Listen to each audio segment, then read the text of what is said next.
And now a message from the President of the United States, George W. Bush. Good morning.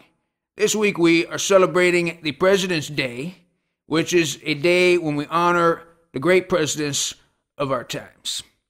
Presidents like my father, George Herbert Walker Bush, perhaps the second greatest president to ever sit in the Oval Office.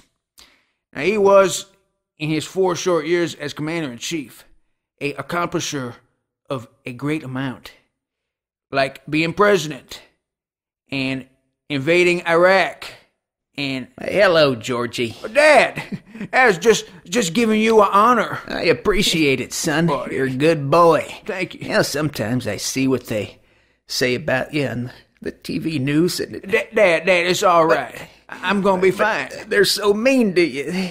They say you're inarticulate and closed-minded and Of course, not but too bright. And those are the disagreements. you didn't have a plan for your war. Well, now, America is less safe. You're incompetent. Wait. That you're a total failure. Now, just- that your approval rating is in the toilet. I get the point. That Laura doesn't even like you anymore. Dad, that's enough. That you ruined the Bush family name. Dad, Jeb will never be president. oh, Dad, now I'm crying. Dad.